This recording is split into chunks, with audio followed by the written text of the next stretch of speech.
नमस्कार। इस खास कार्यक्रम में आप सभी का स्वागत है। ताजा खबर फ्रांस से आ रही है, जहां पर राष्ट्रपति फ्रांकोइस होलैंड ने इकोनॉमिक स्टेट ऑफ इमरजेंसी घोषित कर दी है। बेरोजगारी से लड़ने के लिए 15 अरब यूरो के पैकेज का ऐलान कर दिया है। इससे पहले आपने देखा था 2015 में ग्रीस के कर्ज संकट की कहानी, जिससे आप सभी अच्छी तरह से परिचित हैं। रूस और ब्राजील सहित चीन के आर्थिक विकास को भी अब गिरावट ने अपनी चपेट में ले लिया है। ऐसे में भारत के लिए ये नया साल 2016 कौन सी बड़ी चुनौतियां लेकर के आ रहा है और क्या वास्तव में ये भारत के लिए एक अवसर साबित हो सकता है? ध्यान रहे कि अब से कुछ ही दिनों के बाद साल 2016-17 का बजट देश के सामने रखा जाना है और मौजूदा स्थिति में बजट के सामने बड़ी चुनौतियां हैं और क्या कुछ समाधान कर सकते हैं वित्त मंत्री अरुण जेटली। चर्चा आज इसी पर अगले आधे घंटे में हमारे साथ स्टूडियो में दो खास मेहमान जुड़ रहे हैं। हमारे साथ हैं अशोक कुमार भट्टाचार्य जी, बहुत बहुत शुक्रिया। आप एडिटर बिजनेस स्टैंडर्ड के, एक जर्नलिस्ट का पर्सपेक्टिव इस कार्यक्रम में मिलेगा। साथ ही साथ हमारे साथ सुदीप मंडल, जो कि फाइनेंस कमीशन के सदस्य रह चुके हैं और एक इकोनॉमिस्ट के तौर पर इस कार्यक्रम में अपनी राय रखेंगे। बहुत बहुत शुक्रिया, आपका स्वागत है। और शुरुआत करते हैं जो आज की स्थिति है, आंकड़ों में समझने की कोशिश करते हैं कि जो देश का सूरत हाल है आर्थिक मोर्चे पर वो है कैसा। और शुरुआत करते हैं बड़ा जो जीडीपी का आंकड़ा है, यानी जो तस्वीर है आर्थिक विकास की, उससे। अगर 2015 की अगर बड़ी खबर आप देखें तो यही कि भारत ने चीन को पीछे छोड़ते हुए बड़ी अर्थव्यवस्थाओं में दुनिया की सबसे तेज रफ्तार अर्थव्यवस्था होने का तमगा हासिल किया। और जिस तरह से आप देख रहे हैं कि जो अनुमानित पूरे साल की जो जीडीपी ग्रोथ है वो 7 से 7.5% के बीच रखी गई है। फर्स्ट क्वार्टर में 7%, उसके बाद सेकेंड क्वार्टर में 7.4% और अनुमान यही है कि 7.4%। मैन्युफैक्चरिंग विकास दर 7.2%, ये Q1 का फिगर। और उसके बाद जो दूसरी तिमाही है उसमें 9.3% की दर से मैन्युफैक्चरिंग की विकास दर अच्छी रही। एक तरह से एक अच्छे आंकड़े कहे जाएंगे, क्योंकि सबसे ज्यादा जो फोकस है सरकार का वो अभी फिलहाल रोजगार के लिहाज से इस पर नजर आ रहा है। सेवा क्षेत्र की बात करें तो ये ट्रेड, ट्रांसपोर्ट और होटल सर्विसेज की जो ग्राफिक्स आपके सामने आ रहे हैं, उसमें पहली तिमाही में 12% की दर से सेवा क्षेत्र ने विकास किया। उसके बाद 10.6% की दर से दूसरी तिमाही, और उम्मीद यही कि ये तेजी लगातार बरकरार रहेगी। सर्विस सेक्टर का एक दूसरा क्षेत्र फाइनेंशियल सर्विसेज और रियल एस्टेट, वहां भी करीब 9% और करीब 10% की जो तेजी है वो लगातार दोनों ही सेक्टर्स में देखने को मिली है। तो ये जो जीडीपी के जो बड़े आंकड़े हैं वो ये दिखाते हैं कि अभी पूरी दुनिया में जहां पर मंदी का दौर है, भारत में तस्वीर सुनहरी है और अवसर शायद हमारे लिए बेहतर हो रहे हैं। पहला कमेंट भट्टाचार्य जी, मैं आपके पास आऊंगा। ये जो बजट है, इस परिस्थिति में जहां जो अभी तक हमने देखा जो आर्थिक आंकड़े, जहां पर थोड़ा सा ब्राइट स्पॉट जरूर दिख रहा है, किस तरह का बजट आप देखते हैं?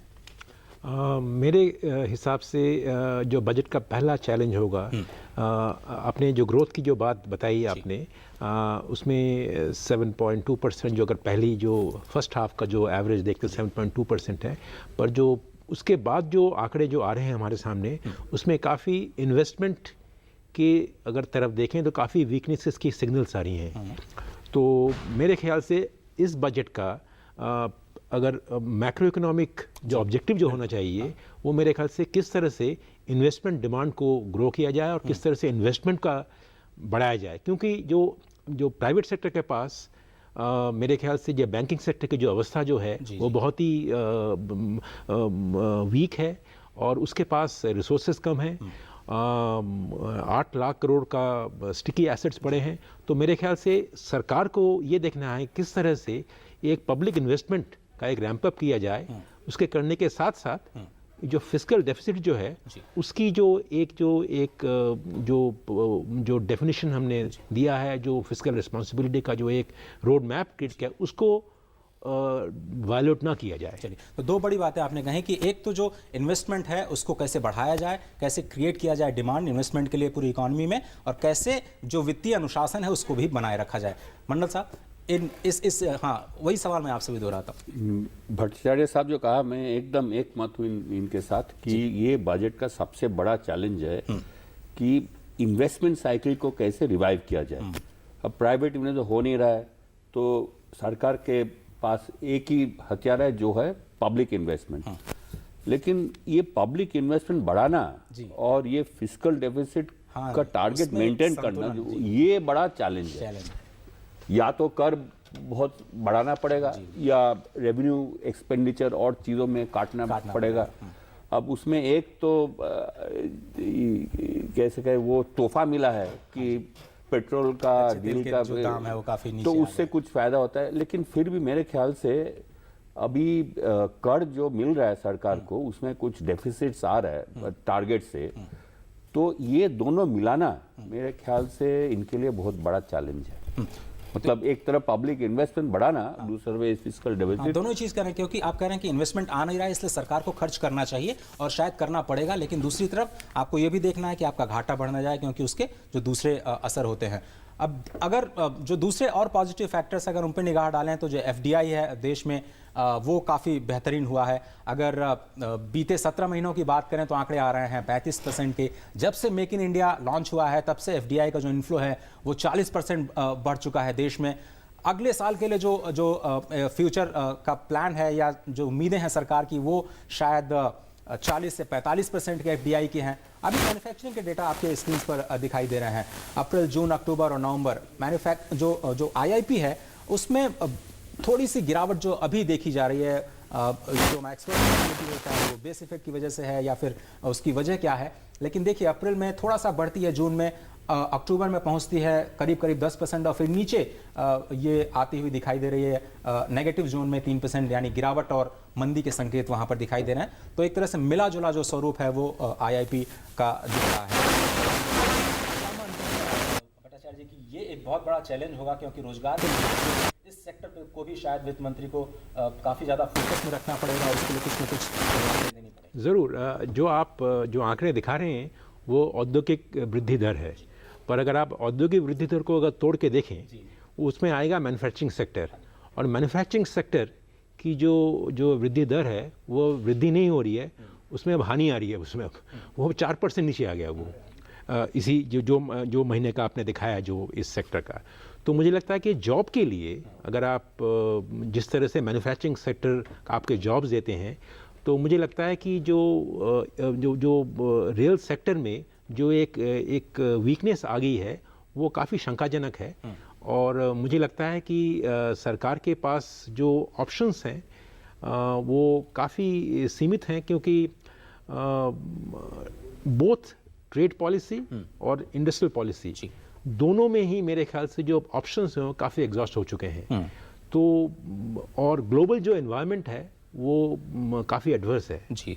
तो मुझे लगता है कि इस बजट का जो एक भारी चैलेंज ये होगा कि किस तरह से भारतीय अर्थनीति को इस मंदी की जो एक तरह से माहौल है पूरी दुनिया में, सही उससे कैसे बाहर निकले। और ये मंडल साहब, ये लगातार वित्त मंत्री तमाम जो फोरम्स हैं उस पर ये कह रहे हैं कि हर दिन करीब 2 क्राइसिस की हमें न्यूज़ सुनाई देती है। आज अभी भी देखिए फ्रांस से ये खबर आ रही है कि वहाँ पे इकोनॉमिक क्राइसिस, ग्रीस का हम देख चुके हैं, जो उभरती अर्थव्यवस्थाओं में करेंसी का हाल है वो हम सभी जानते हैं। ऐसे में कैसे जो ब्राइट स्पॉट जो पूरी दुनिया कह रही है उसको बनाए रखना, वो कैसे कर पाएंगे वित्त मंत्री? काफ़ी चैलेंजिंग होगा। चैलेंज बहुत ही है। ये बिजनेस ऑफ यूजुअल टाइप का सिचुएशन हमारा नहीं है, बहुत ही सीरियस मामला है। ग्लोबल सिचुएशन भी बहुत सीरियस है और हमारा अपना इकोनॉमी, जैसे आपने पहले भी आंकड़े दिखाया कि जो ग्रोथ हो रहा है वो एक्चुअली सर्विस सेक्टर में आ रहा है जी। जैसे आपने खुद बताया। और जहाँ तक इंडस्ट्रियल प्रोडक्शन है उसके अंदर मैन्युफैक्चरिंग है, जैसे भट्टाचार्य साहब कह रहा था, उसमें तो फ्लैट है या कम होते जा रहा है। और हमारा गोल है मेक इन इंडिया, मतलब मैन्युफैक्चरिंग में ज़्यादा स्ट्रेस देना। अब उसमें ज़रूर वित्त मंत्री का बहुत सारे डिमांड्स आएंगे कि हमें ये सिचुएशन में हमें ये कोई टैक्स एग्जेम्पशन कर दीजिए। ये हर साल होता है, सभी लोग मांगते हैं रियायत, लेकिन वित्त मंत्री से उस टेम्पटेशन को एंटरटेन करना मेरे ख्याल से गलत होगा। और मुझे लगता है वही संकेत बार बार दे रहे हैं, चाहे वो सचिव स्तर पे दे रहे हो चाहे वित्त मंत्री के स्तर पे, कि जो एग्जेम्पशंस मांग रहे हैं कम से कम आप उसको खत्म कीजिए और जो इन्वेस्टमेंट जिसकी बात आपने की उसको फिर से। एक जो बात जो मंडल साहब ने जो कहा कि मेरे ख्याल से ज़रूरी ये है कि जो काफ़ी सारे सेक्टर्स हैं उसमें अभी रिफॉर्म नहीं आ चुके हैं जी। हालांकि ये बजट का ये दायरा नहीं है, तभी मैं कहूँगा कि जैसे लेबर पॉलिसी है उसमें ये सरकार 1.5 साल से मेरे ख्याल से इंडिकेशन दे रही है, हालांकि जो इलेक्शन में जो उनका जो मैनिफेस्टो में ये एक लेबर पॉलिसी फ्लेक्सिबिलिटीज लाने की एक प्रॉमिस की गई थी, पर अभी तक हमें कोई ऐसा कोई नज़र नहीं आया है कि लेबर पॉलिसी रिफॉर्म्स की इंडिकेशन है। लैंड लीजिंग का जो एक नया प्रपोजल चालू किया, आज भी प्रधानमंत्री ने बात कही उसके बारे में सिक्किम में, मेरे ख्याल से वो और एक अच्छा इनिशिएटिव होगा।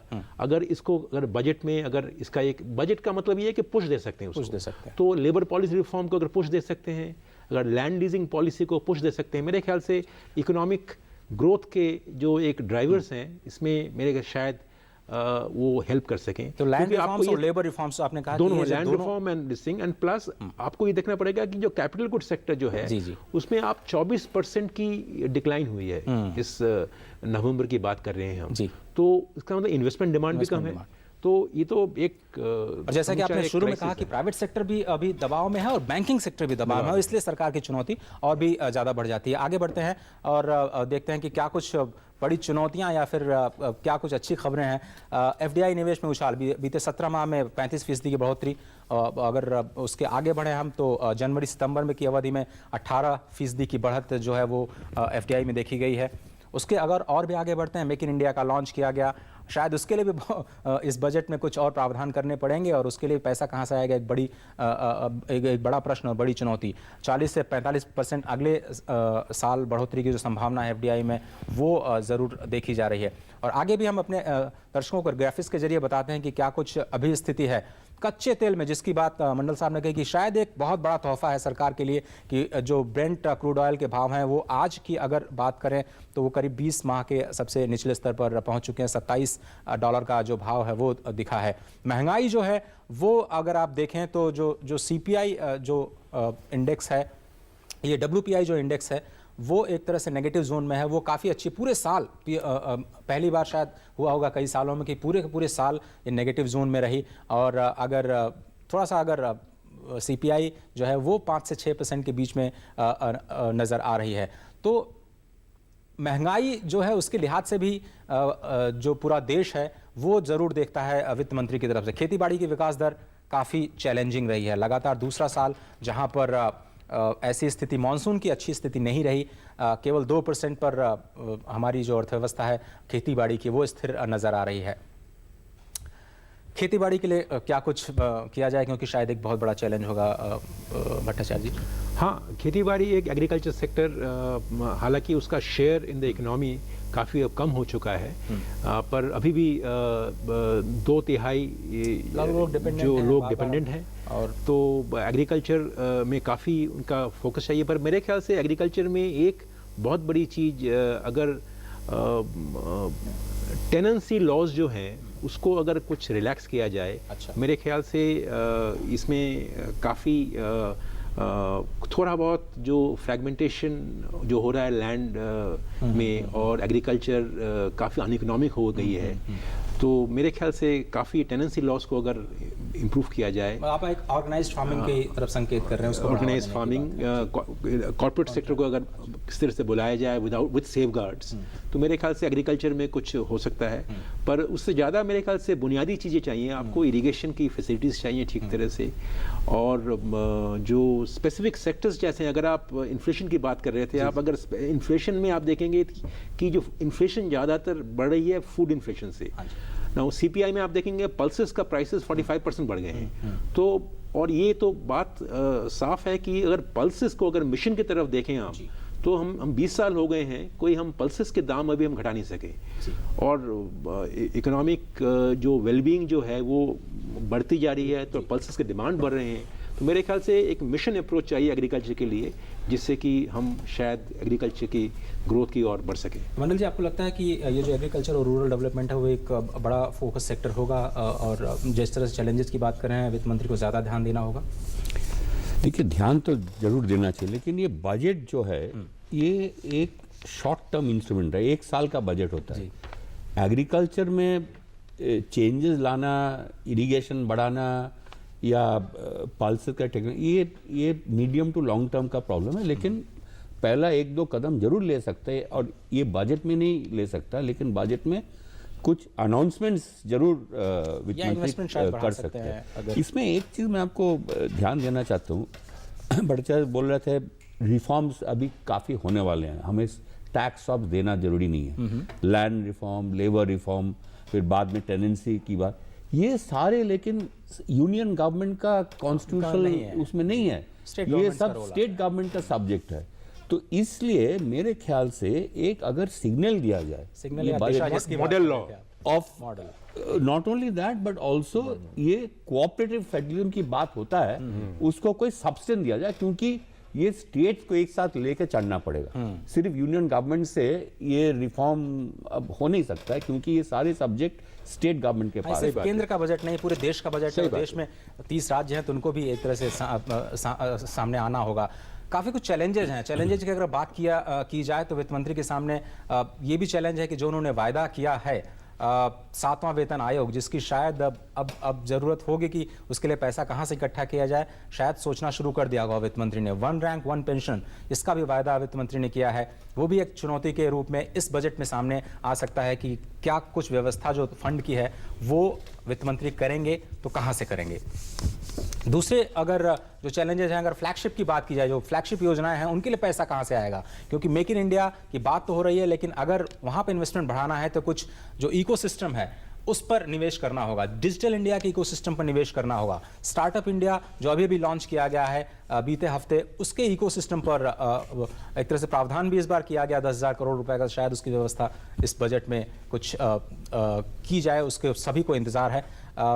भट्टाचार्य जी, ये जो चीज़ें हैं, मुझे लगता है कि ये सारी जो तीनों फ्लैगशिप या जितनी फ्लैगशिप योजनाएं हैं वो ग्रोथ और एम्प्लॉयमेंट को ध्यान में रखते हुए सरकार काम करने की कोशिश जरूर कर रही है, लेकिन उसके लिए पैसा आएगा कहाँ से, वो एक बड़ा सवाल है। देखिए, ये एक गलत तरीका है सोचने का कि सरकार एक पॉलिसी बनाती है और फिर सरकार अपना एक बजट से प्रावधान बनाती है उसका। जी कि मैं कहूँगा, मैं प्रधानमंत्री की जो भाषण स्टार्टअप इंडिया में उन्होंने दिया था कि उनकी कोशिश ये रहेगी कि सरकार किस तरह से अपने आप को उस व्यवस्था से हटा ले। मेरे ख्याल से आईटी सेक्टर की जो ग्रोथ हुई थी सरकार के बिना हुई थी। मेरे ख्याल से स्टार्टअप इंडिया की जो ग्रोथ होगी वो भी मेरे ख्याल से सरकार के बिना हो सकती है, अगर सरकार एक कंड्यूसिव इकोसिस्टम क्रिएट कर दे, जिसमें सरकार ने कहा कि जो ease of doing business, exit policy ठीक तरह से कर दे। मुझे लगता है कि ये डिजिटल इंडिया या स्टार्टअप इंडिया और मेक इन इंडिया में सरकार को इतनी पैसे एलोकेशन करने की जरूरत नहीं है।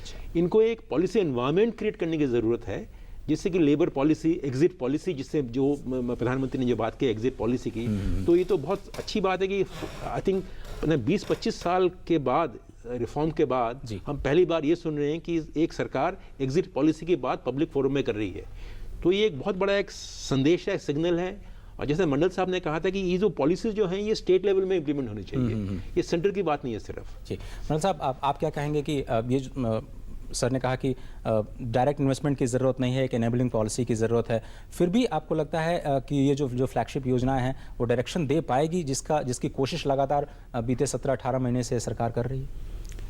मैं इनका राय जो समझा, ये नहीं कहा कि इन्वेस्टमेंट का जरूरी नहीं है, क्योंकि पहले हम लोग बात कर चुके थे कि पब्लिक इन्वेस्टमेंट बहुत जरूरी है इंफ्रास्ट्रक्चर में, जैसे रोड्स, पावर वगैरह, क्योंकि प्राइवेट इन्वेस्टमेंट साइकिल अभी रिवाइव नहीं हो रहा।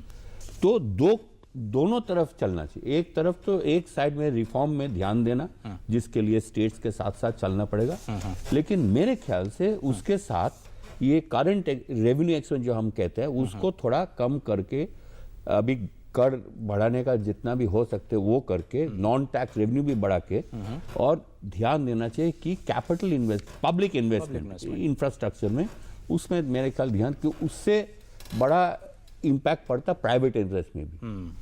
इसलिए जो बुनियादी ढांचा है शायद उसमें बेहतर आपको निवेश देखने को मिल सकता है। देखते हैं कि अभी दुनिया की राय क्या कुछ है भारत के बारे में। इन तमाम चुनौतियों के बावजूद भी जो हमारे दोनों मेहमान ने कही, भारत 2016 में ये विश्व बैंक ने कहा कि 7.8% की दर से विकास करेगा, जबकि चीन 6.7, 2017-18 में 8% के करीब रह सकती है विकास दर। IMF पूरी दुनिया के बारे में तो निराशाजनक है, लेकिन कहता है कि भारत अभी भी एक ब्राइट स्पॉट है।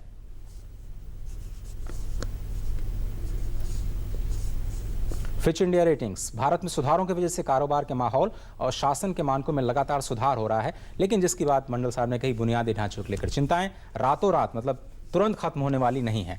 और 2016 में भारत में आर्थिक विकास के अवसर दूसरी अर्थव्यवस्थाएं जो हैं उनके मुकाबले बेहतरीन है, क्योंकि वो एक्सपोर्ट पर डिपेंडेंट हैं और कमोडिटीज़ की प्राइसेस पर डिपेंडेंट हैं, ये मूडीज़ का कहना है। और ये नोमुरा सिक्योरिटीज जो जापान की एक ब्रोकरेज फर्म है, जो भारत और इसकी मुद्रा को इस साल वैश्विक आर्थिक जो माहौल है उससे फायदा होगा, क्योंकि लोग अपने निवेश पर ज़्यादा रिटर्न चाहते हैं। और अरविंद पानगाड़िया साहब को उम्मीद है कि शायद 8% का जो उन्होंने अनुमान लगाया था उस पर वो कायम है और चौथी तिमाही में कुछ सरप्राइज एलिमेंट देखने को मिल सकता है। चलिए अब एक छोटा सा ब्रेक लेते हैं। ब्रेक के बाद जब हम वापस आएंगे तो इस प्रोग्राम का एक पहली बार हम शुरू कर रहे हैं रैपिड फायर राउंड, और अपने मेहमानों से कुछ सवाल पूछेंगे और जानने की कोशिश करेंगे कि बजट को लेकर के उनके अपने दिमाग में है क्या। एक छोटा सा ब्रेक, कहीं मत जाइए। सुर्खियों की भीड़ में अहम खबरें, असल मुद्दे जो डालते हैं आपकी जिंदगी पर असर, दिन भर की हर बड़ी खबर का बेबाक विश्लेषण, सच, सटीक, संपूर्ण। न्यूज नाइट, सोमवार से शुक्रवार रात 8 से 10 बजे, सिर्फ डीडी न्यूज पर। स्वागत है आपका। आप देख रहे हैं हमारा खास कार्यक्रम इकोनॉमी का हाल, और अब वक्त है रैपिड फायर राउंड का। भट्टाचार्य जी, पहला सवाल आपसे। वित्त मंत्री अरुण जेटली के लिए ये बजट पिछले साल से आसान होगा या मुश्किल? मुश्किल। सुदीप्त मंडल साहब, बहुत ही मुश्किल होगा पिछले साल से। रीजनिंग एक्सपेंडिचर बर्डन बहुत ज़्यादा बढ़ गया है। आप पे कमीशन की बात सोचिए, वन रैंक वन पेंशन की बात कर रहे हैं, और जो विश्व की जो आपकी जो ऑयल प्राइसेस जो घटना है, वो घटना तो हम तोहफा तो समझ रहे हैं, पर इसकी एक जो ग्रोथ के ऊपर इम्पैक्ट होता है, डिफ्लेशनरी इम्पैक्ट होता है, वो भी हमें अंडरस्टिमेट नहीं करना चाहिए। साहब, आप अगर कुछ हम द सेम माइंड, क्योंकि वो रिसेशन, एक ग्लोबल रिसेशन का बहुत रिस्क है अभी। अच्छा, तो इस माहौल में ये बजट एक्सरसाइज बहुत चैलेंजिंग होगा। है। मेरा दूसरा सवाल, मौजूदा आर्थिक स्थिति के मद्देनजर 2016 में बजट का सबसे बड़ा फोकस क्या होगा? एक इन्वेस्टमेंट। मंडल साहब? पब्लिक इन्वेस्टमेंट, कैपिटल दोनों एक्सपेंडिचर। मेहमान इस बात पर एक राय रखते हुए, वित्त मंत्री के सामने बड़ी चुनौती क्या है? रोजगार को पैदा करना, खेती बाड़ी की दशा सुधारना, या फिर एक्सपोर्ट जो घट रहा है उसको काबू में करना? अगर आप ये तीन करते हैं, मैं कहूँगा खेती बाड़ी की दशा सुधारना। एग्रीकल्चर सर आपके लिए? नहीं, मैं समझता वो रोजगार बढ़ाना, लेकिन उसके लिए खेती बाड़ी भी चाहिए, इसलिए इन्होंने कहा अलग नहीं कर सकता है तीनों। आम आदमी से इस बजट को क्या उम्मीद करनी चाहिए? टैक्स में छूट मिलेगी या फिर रोजगार के मौके पैदा होंगे? मेरे ख्याल से रोजगार के मौके। सर? हाँ, मैं भी, मेरा आशा है कि ऐसा होगा। अब क्या करेगा बजट में पता नहीं। बजट पहले के मुकाबले अब थोड़ा कम रेलेवेंट रह गया है, क्योंकि सरकार बजट के बाहर भी बड़े फैसले रही है, हाँ या नहीं? हाँ, मैं समझता हूँ, हाँ, काफी। हाँ, बहुत सारे रिफॉर्म जो हम पहले बात कर रहे थे वो बजट के बाहर होता है, अनाउंसमेंट होता है बजट में।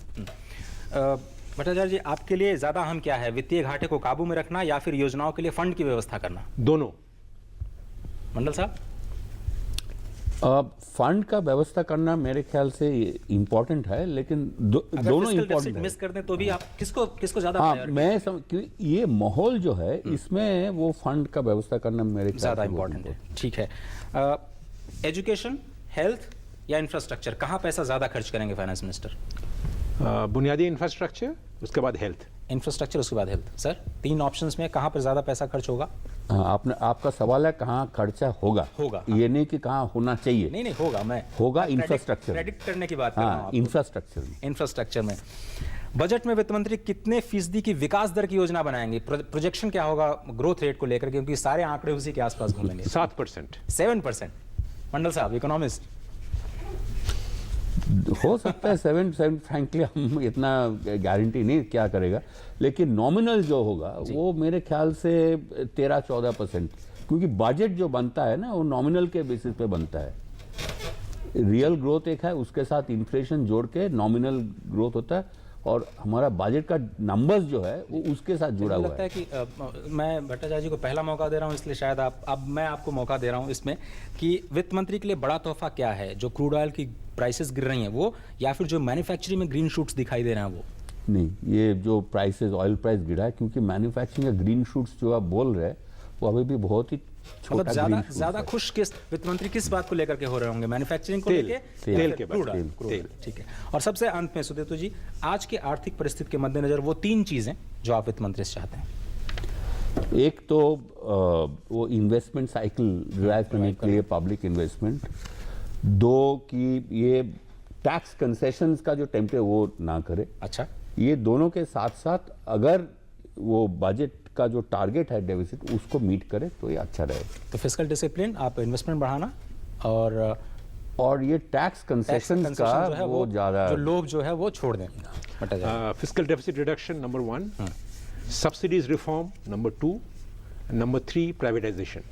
बहुत बहुत शुक्रिया आप दोनों ही मेहमानों का इस कार्यक्रम में शामिल होने के लिए, भट्टाचार्य जी और सुदीप्त मंडल साहब। फिलहाल इस कार्यक्रम में सिर्फ इतना ही, मुझे दीजिए इजाज़त, नमस्कार।